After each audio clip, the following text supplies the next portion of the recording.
baax mbokk internet yu Sans Limites TV amat mbégte di ànd ak yéen saa su ne comme ni ñu koy defee saa su grande actualité amee tey nag ñu fas yéene sekk waxtaan ak ki nga xamante ni moo di Sory Kaba bokk ci coalition jàmm ak njariñ bi nga xamante ni buñ ko tuddee xel dem ci l'honorable député Amadou Ba ginnaaw démb bi nga xamante ni janoon nañ ak taskatu xibaar yi ñëw rek ci polémique bi nga xamante ni judd na ci dañuy lever am déet immunité parlementaire bu l'honorable député Amadou Ba ak yi nga xamante ni moo ci toftalu tey nag ñu fas yéene sekk ak moom waxtaan moom monsieur Sory Kaba daal ci yaatal bu baax a baax naka noonu monsieur Kaba ñu ngi lay nuyu am mbégte bu baax tey fas yéene sekk ak yow jotaay. Ma Fatou maa ngi lay nuyu di la gërëm di la sant di nuyu mbokk internet yëpp ñi nga xamante ne ñu ngi suivre Sans Limites. voilà mu nga comme ma ko waxee démb nga bokkoon ci ñi nga xamante ni daal di nga yëkkati kàddu ñeel boobule polémique ak rumeur yu doon juddu ci gi nga xamante ni moo di l'honorable député Amadou Ba déjà pour commencer mën nañ xam lan moo motiver boobule jotaay ngeen booloo janoo ak taskatu xibaar yi. jërëjëf je pense que li ko waraloon du dara lu dul réunion boo xamante ne nouvelle responsabilité daf koy def à chaque fois que de besoin entre différents responsables pour ñu waxtaane li nga xam moom lañ bokk xool naka la ñuy ñoŋalee li ñu suñu parti politique yóbbu ko ci gox-goxaan yi marquer sa présence également ci seen politique bi ñu bëggoon ci profiter pour def une déclaration surtout par rapport ak ni réew mi tëddee parce que parti politique boo xam ne tu aspires pour diriger réew mi dafay jaadu léeg-léeg ñu dégg la ci ni réew mi doxee nga joxe ci sa xalaat bi mun na sell am ñoo xamante ne dañ ko bëgg topp la ci c'est comme ça que ngay attirer ay militants yu bees donc loolu lañ doon def démb mais nag comme actualité bi aussi dafa am ay mbir yu bari yu ci laxasu te junju nga ko léegi mu mel ni comme ni nga ko wooyee sax la mooy rumeur te rumeur moom mooy loo xamante ne c'est pas fondé teguwul ci dara dañ koy wax nii rek muy dem comme ngelaw luy avancé léegi nag bu fekkente ni rumeur dafa am jub ci yow dafay jaadu nga yëkkati kàddu pour arrêter rumeur boobu bañ nañ ko ba sax en matière de communication dañ koy wax quand il y a rumeur c'est parce qu'il y a pas de communication moo tax ñu ne woon démb il faut que ñu communiquer pour que rumeur bi arrêté donc loolu moo andi woon waxtaanu démb bi. donc ba tey jii lu ñuy wax naan procureur dafay sàkku ki nga xamante ni moo di Amadou Ba bu ñu jëm ci mbirum lever immunité parlementaire muy mayaanu kiirlaayam am déet donc dafa mel ni dara amu ci. dara amu ci te ba waxtu wi ñuy wax moom mi nga xamante ne ñu ngi ko ciy tudd yëgu ci lenn. moom Amadou Ba moom le président Amadou Ba donc ça suppose que dara amu ci parce que jàpp nañu ne bu fekkonte ne xanaa daf ko concerné dañ ko interpeller ne ko yow kat lii ak lii surtout que dossier bi nga xamante ne moom la ñuy agité muy les dossiers des 94 milliards mu fekkoon ko mu nekk ministre dans le gouvernement kenn mësu ko cee tudd kon bu ñu toogee ba tey ñu ko ciy door a tudd je pense que am na beneen intention bu laxasu ci suuf budul ne rek dañ ko cee bëgg a jaxase donc je pense que ni loolu sénégalais yi comprendre nañ ko mais li ñu métti ñun te mu nekk loo xamante ne dafa jaaduwul te dañ ko war a jëlee ci sunu scène politique bi mooy des manœuvres souterraines. c'est-à-dire pour ternir image yu nit maanaam nga yëkkati loo xamante ne Mame Fatou ne ni de près ni de loin concerné mi ngi ko ciy tudd pour yàq der je pense que loolu bokkul ci liy ormal sunu démocratie bokkul ci liy ormal kilifa yi nga xamante ne tey ñoom ñooy suivre actualité bi ñoom ñooy suivre politique ci réew mi et je pense que ni de la pratique politique saine pour une démocratie saine mooy li nga xamante ne tey ñun moom la ñuy woote ci scène politique bi comme c'est la discussion au pouvoir comme ñi nekk dans l'opposition parce que loolu mooy mun a tax ba Mame Fatou bi nga xamante ne bokkul fenn bu tànneef jotee mu mun a tànn ci xel mu dal ak xol bu dal mais bu ay jaxasoo amee ay wax lu amul ay sosal nit bokkul ci li nga xamante ne daal man wàllu gor la. comme ni nga ko waxee bu fekkee ni amagu leen benn nouvelle wala information concernant mbir moomu surtout l'affaire des 94 milliards bi nga xamante ni dinañ ci tudd également Mamour Diallo donc tey jii est-ce que bu ñu xoolee dans la logique de reddition des comptes moom Amadou Ba amul lu mu ci war a leeral. du tout te je pense que sur la pratique des redditions des comptes moom conférence de presse bi mu organisé woon à la veille des élections législatives à la maison du Parti socialiste ak la coalition jàmm ak njariñ leeraloon na ko ba mu leer surtout bi ñuy wax waxu falsification de chiffres bi ñuy wax ay waxu taux d'endettement bi nga xamante ne moom la Sénégal am en supérieur ak vrai taux bi et que ñu accusé woon dirigeants yi ne waxuñu dëgg réew mi loolu yëpp moom ande woon na ci ay clarification ba mu leer il est sénégalais dawul tukkiwul mu ngi ci réew mi ñëpp xam nañu fu mu dëkk mu ngi ci parti politique am di ko animé il est député à l'Assemblée battre na campagne ba ñu fal ko député lépp lu ko concerné il est là pour y répondre mais li wóor mooy ni de près ni de loin il n'est concerné par ça te je pense que ni bokk na ci ñun éléments yi tax ñu tànn ko pour def ko suñu njiit parce que bu fekkente ne tey réew mi dafa toll foo xamante ne dañuy soxla ay loxo yu am expérience ay loxo yu set ay loxo yu sell nga am un parcours honorable te amul lenn lu ñu lay mun a reprocher lu dul ay sos je pense que ni ñun loolu la ñu soxla tey ci réew mi guide bu mel noonu leader bu mel noonu pour mën a affirmer son savoir-faire et sa connaissance ci technicité ci xam-xam ak ci relationnel. Il est là pour répondre comme ni mu ko waxee démb moom Amadou Ba l'honorable ñu ngi ko doon xaar ci conférence de presse bi dafa nekkul ci biir réew mi wala lan moo tax moom génnul de par sa voix quand même indi leeral ci mbir moom. Ça allait donner trop d'importance à un sujet qui n'est pas important moo tax on a préféré ñun ñi ànd ak moom ñu wax réew mi dégg moom am na lu ñuy waaj ak moom une tournée nationale mu war a dugg ci biir réew mi su boobaa daañu dégg kàddoom je pense que ni moo ëpp importance parce que tey booy xool jafe-jafe bi ñu am sur le pouvoir d'achat des Sénégalais le coût élevé de la vie jafe-jafe bi ñu am en termes de perspective de création d'emploi booy xool suñu économie bi tey ni mu xawee sooxee ñu am ay difficultés ba ñu nekk ci ay jaay ticket passeport ay quitus passeport ay quittance passeport di wutloo jeunes yi ay casier judiciaire pour renflouer les recettes de l'État nga xam ne kon il y a problème donc tout ça nag c'est des questions importantes yoo xamante ne réew mi ñu ngi koy xaar ñun ci yooyu la ñuy bëgg muy prononcé wu et on aura l'occasion ci tournée bi ñuy waajal pour toutes ces questions et de manière méthodique mu dellu si ci pour que ñu déggu toujours dans le sillage de information bi nga xamante ni wala sax disons c'est une rumeur te déjà daal di nga ko démonter ci seen ndorteelu kàddu si toutefois tey ñu àggoon ci mbir moomu ñu gisee ni mbirum reddition des comptes commencé na ñu ngi ci gis ay nit yuñ ciy tudd tey jii l'honorable député Amadou Ba bu ñu demoon ba ne dañuy yëkkati li nga xamante ni moo di mbalaanu kirlaayam ngir mujjee ko ngir mën ko déglu ci kanam yoon tey yéen ñi ban taxawaay ngeen di am. taxawaay bi ñu war a am rek moo tax ñu ne nouvelle responsabilité dañ ko war a organiser sa jeunesse ces femmes ces personnes du troisième âge ces militants de manière générale dans les coins et recoins du pays démarche organisationnelle boobu nag c'est pour waajal lépp loo xamante ne nar naa doon lu ñu war a def ci réew mi bu dee xeex ñu taxaw xeex bu dee joxe suñu xalaat ñu taxaw joxe suñu xalaat bu dee participer élection ñu participer élection kon li ñuy waajal tey à toute fin utile mooy organiser suñu parti ci coin ak recoin yi te loolu je pense que mooy démarche bi nga xamante ne tey ci contexte bi ñu toll mooy li ñu war et on se consacre qu'à ça leneen lu munti am rek c'est des rumeurs. D'accord tey d'une manière générale en tant que sénégalais wala sax koo xamante ni peut-être membre nga ci opposition bi parce que Amadou Ba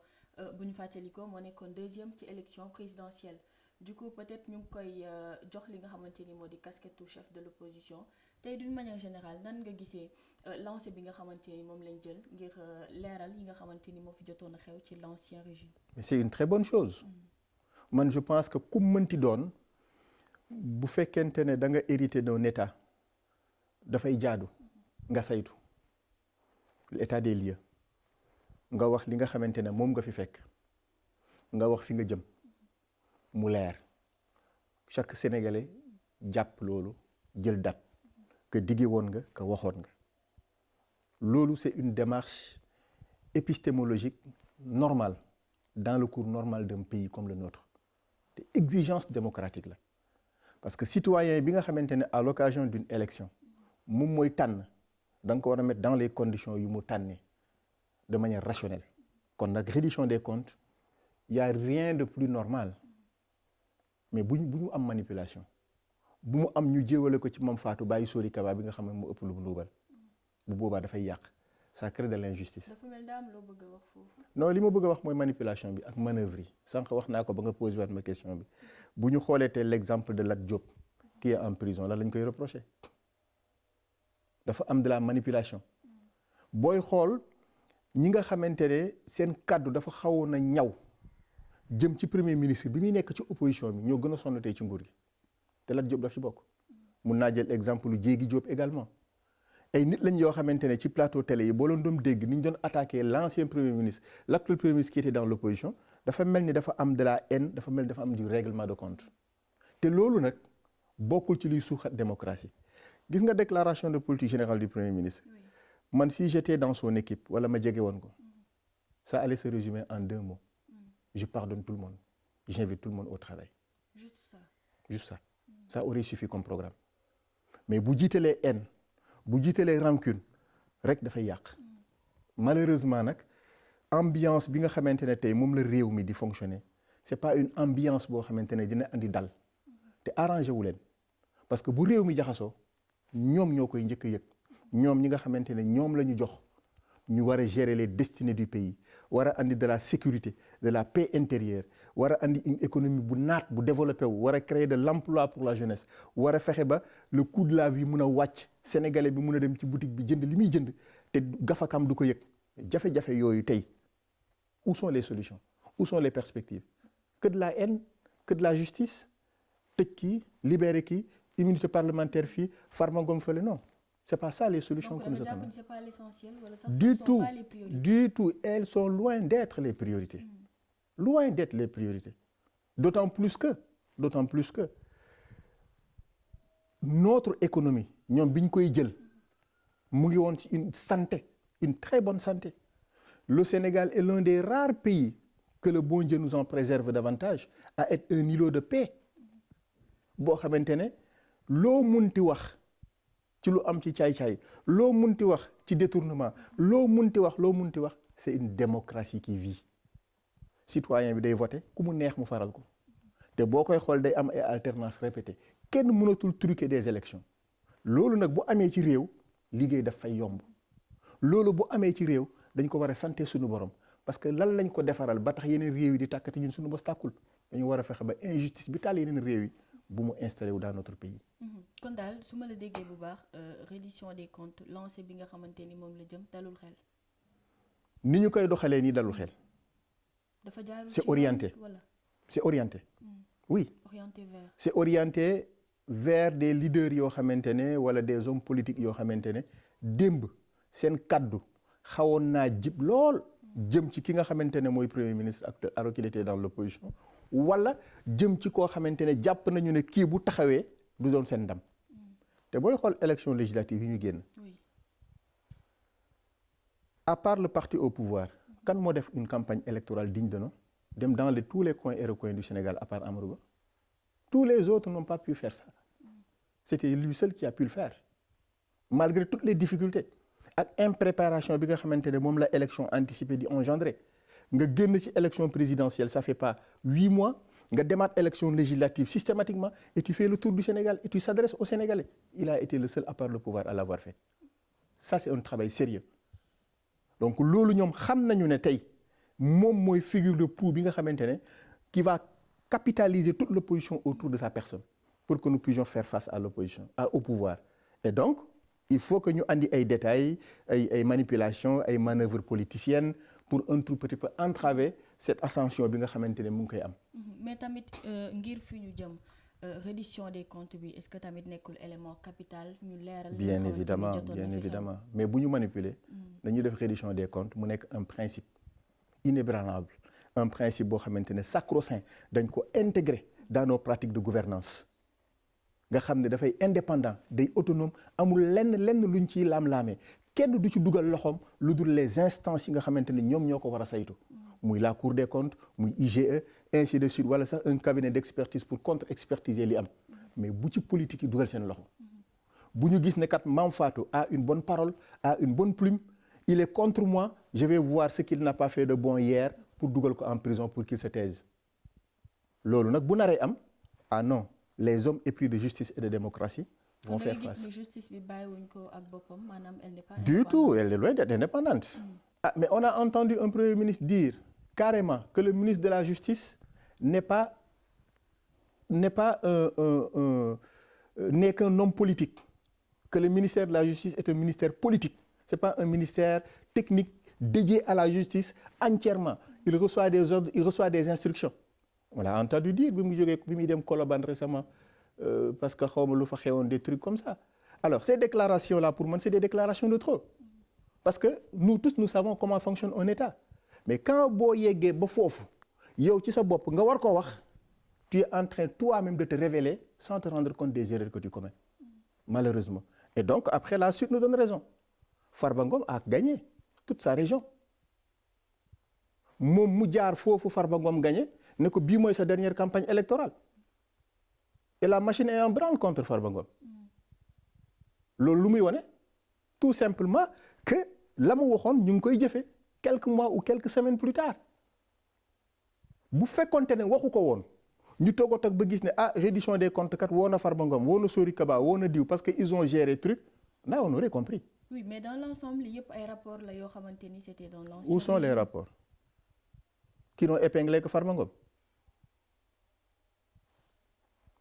Depuis que ñuy wax les 94 milliards Mamour Diallo et autres, est-ce qu'on a une fois entendu Amadou Ba dans ce dossier-là? C'est la première fois. Et pourtant il était aux affaires période boobu moom moomu tey nekk premier ministre bi muy accusé Mamour il n'a jamais parlé de Amadou Ba. Pourquoi tout d'un coup il faut qu'on parle de Amadou Ba sur ce dossier-là? Ça doit interpeller toutes les bonnes consciences. Bref, que ça soit de la rumeur, on l'a stoppé hier, que ça soit un ballon de sonde, on a fait que le ballon a explosé. Voilà. Oui, dans tout ça, cette nouvelle responsabilité tey lan moo nar a nekk seen taxawaay aussi parce que démb dégg nañ ci ngeen yëkkati ci ay kàddu. Organiser notre parti sur le territoire sénégalais pour faire face. Hier, on a lancé un appel à nos militants, à notre jeunesse, à la diaspora, pour qu'elle se tienne prête à l'occasion de cette tournée qui sera bientôt organisée. Tournée à l'occasion de laquelle dañ installer le parti. Tournée à l'occasion de laquelle le président Amadou Ba va parler avec les Sénégalais. Loolu mooy li nga xamante ne wax naa ko léegi machine électorale bi l'appareil électoral bi ñu war a permettre ëllëg ñu conquérir démocratiquement les urnes dans ce pays-là moom lañ nekk di construire. C'est la meilleure réponse qu'on donnera au pouvoir. Oui, bu loolu weesoo aussi démb gis nañ yeneen ci ay kàddu yoo xam ne yëkkati ngeen ko jëmale ko ci nguur gi nga xamante ni moo fi nekk tey ji soo amoon une qualification booy jox ces 10 voire 11 mois yi nga xam ni ñoom def nañ ko au pouvoir tey lan ngay wax ci loolu. Qui se débarrasse de la haine qui les empêche de travailler, de la rancune qui les empêche de se dévoiler, qui se débarrasse de ce regard qu'ils fixent sur le rétroviseur et qu'ils considèrent que demain ils vont quitter le pouvoir tôt ou tard. Ils seront remplacés. Et ceux qui les remplaceront, il faut qu'ils pensent que eux seront dans la même situation de ceux qu'ils remplacent aujourd'hui. Le pardon est la meilleure manière de gouverner. Parce que dès lors que tu dis pardon à tout le monde, dès lors que nga baalu àq ñëpp, nga baal àq ñëpp, ça veut dire que fas yéene nga liggéey. Mais bu ñu nee salaamaaleykum nga génne jaasi làq benn carotte ci ginnaaw ku mel ni Sori Kaba jaar ci ginnaaw nga may ko ci carotte bi Mame Fatou refuse de prendre la carotte nga génnee jaasi bi war a gor bopp bi moo fi ne ça ne nous avancera pas. Donc pendant tous ces mois où ils ont été au pouvoir, que la haine, que la rancune qui s'est révélée, pas autre chose. Ce fameux projet annoncé tant, su fekkoonte ne il était bien conçu, bien élaboré, ça allait faire l'objet de débats dans tous les plateaux télé. Ce n'est pas le cas? Non.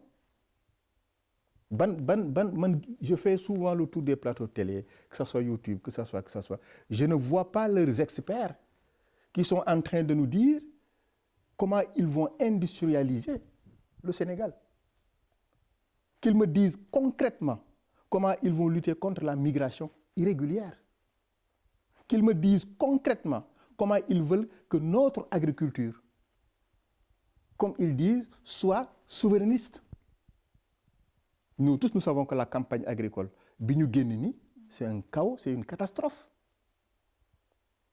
Man j'ai des parents paysans jiw ba ñu leen jox musiba la dañoo obligé jëndali seen bopp jiw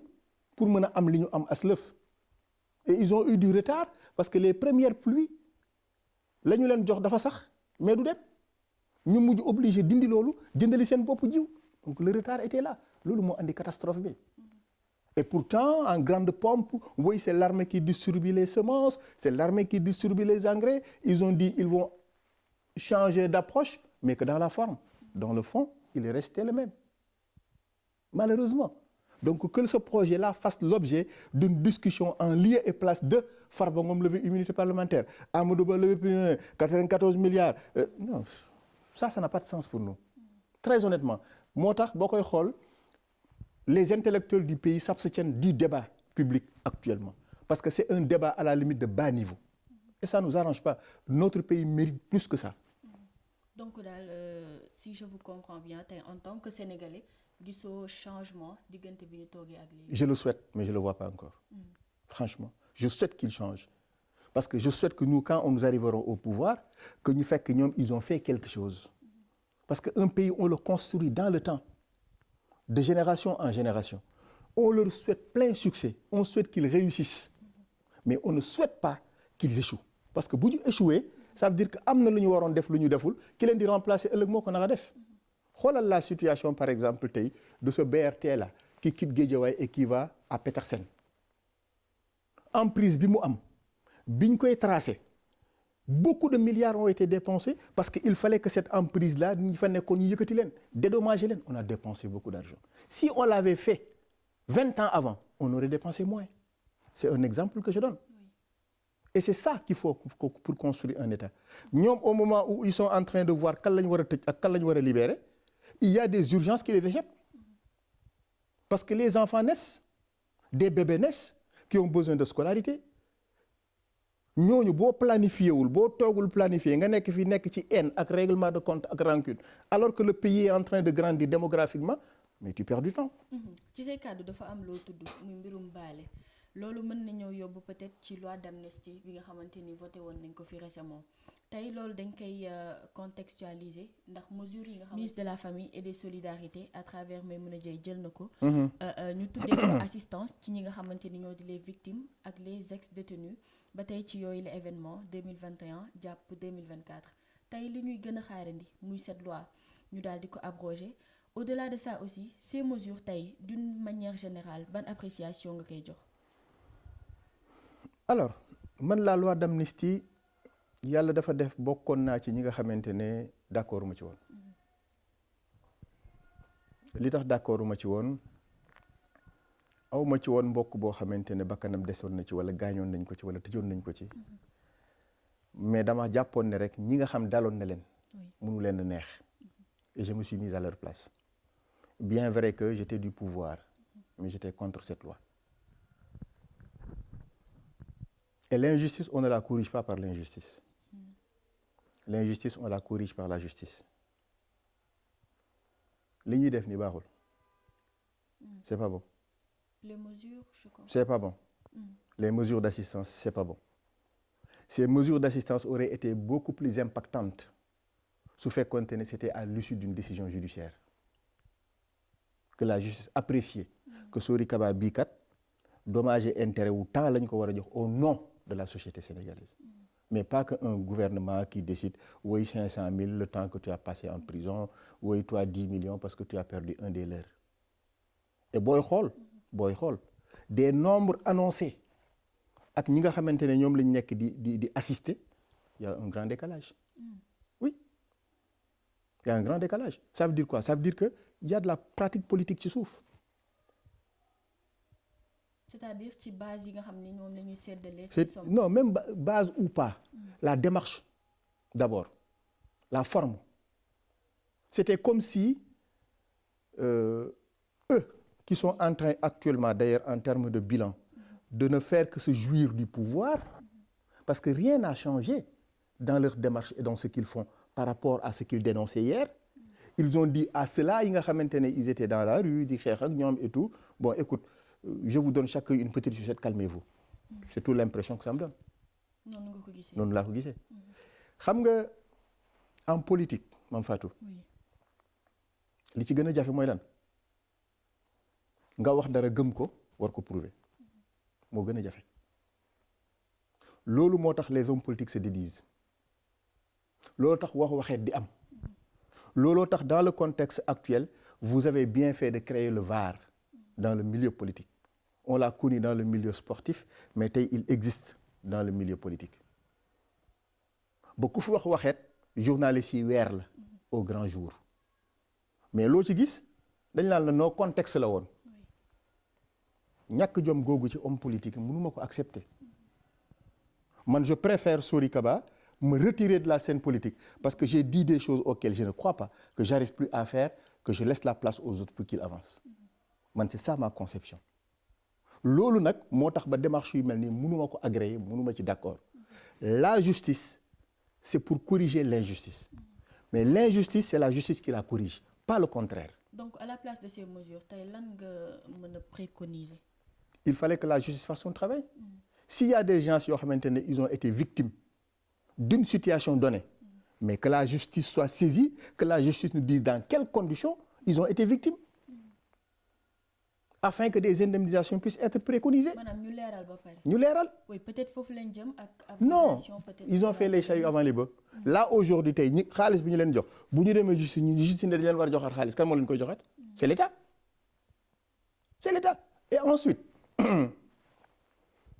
station bi nekk fii nii sur rond-point Liberté 6 bi magasin bi nekk nii juste à côté de chez bi ñu tojoon ñooñu bokkuñ ci ñu war a indemniser pourquoi indemniser wuñ la et pourtant waxuñ ko sax on n'en parle pas pour l'instant parce que ils avaient parlé de 5 milliards pour ñi nga xamante ne ils étaient victimes de ces perturbations de ces manifestations mais tey ils parlent de ceux arrêtés qui étaient en prison ceux qui ont perdu un des leurs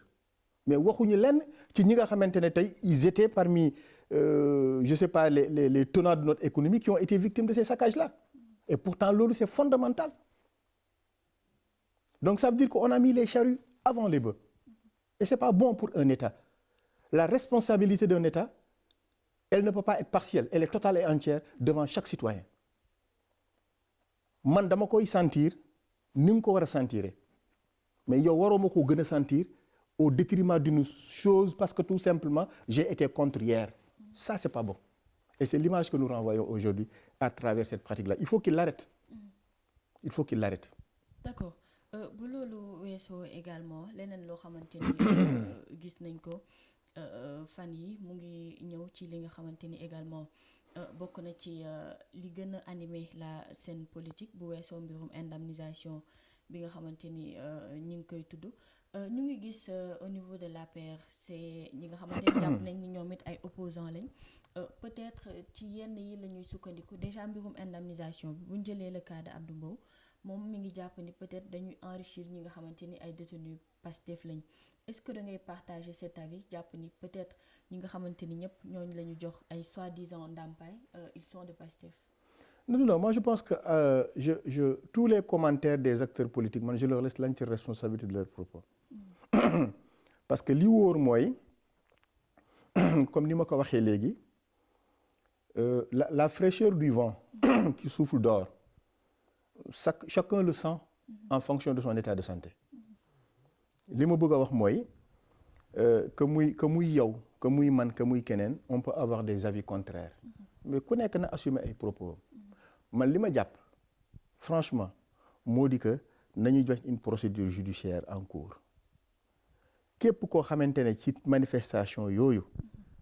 da nga ci amoon des dommages que la justice le constate état dédommagé la en bonne et due forme que ngay personne individuelle que ngay personne morale c'est ça la position d'une justice c'est ça l'équité sociale leneen lu ñu def c'est de la pratique politicienne. D'accord ñu terminer ak l'affaire de la migration circulaire muy mbirum Baol ak jeunes yi ni nga xamante ni tey noonu lañ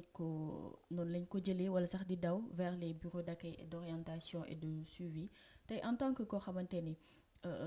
jege woon nga l'ancien régime tey boo gisee ñi fi nekk tey indi ko ba ndaw yi mën si impliqué à ce point tey ban gis-gis ngay am ci loolu. L'ancien régime moo ko defoon wala ñi c'est l'ancien régime. Je me répète. Voilà je disais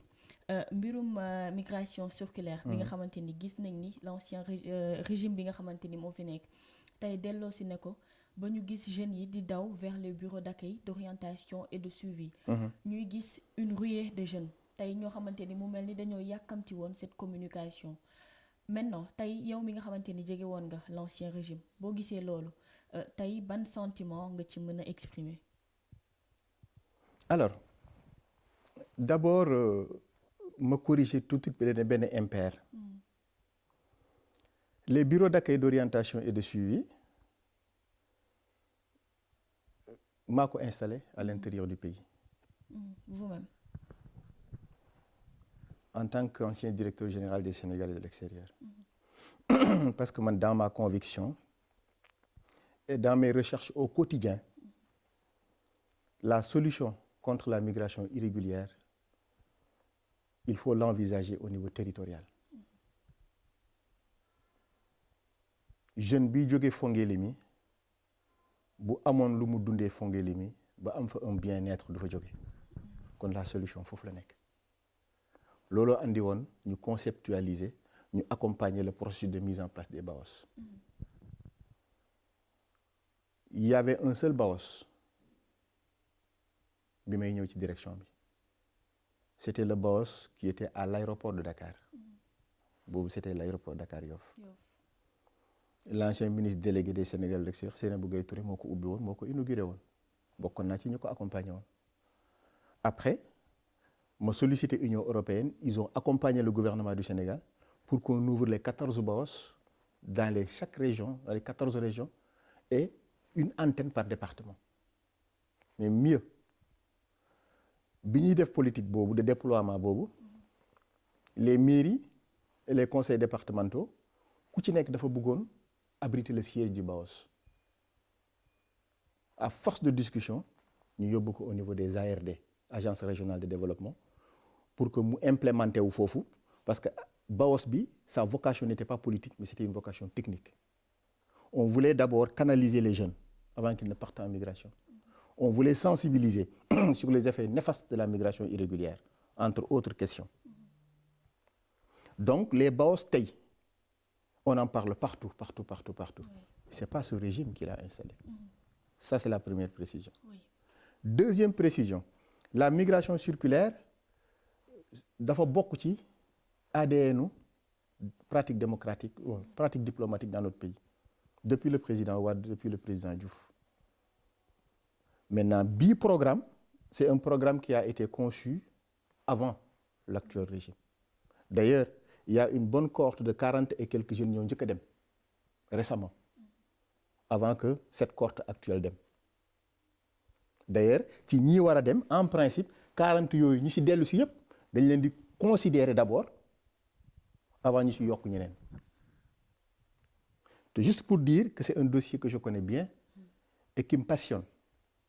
Mais malheureusement, le fait que ñu populariser ko comme ni ñu ko defee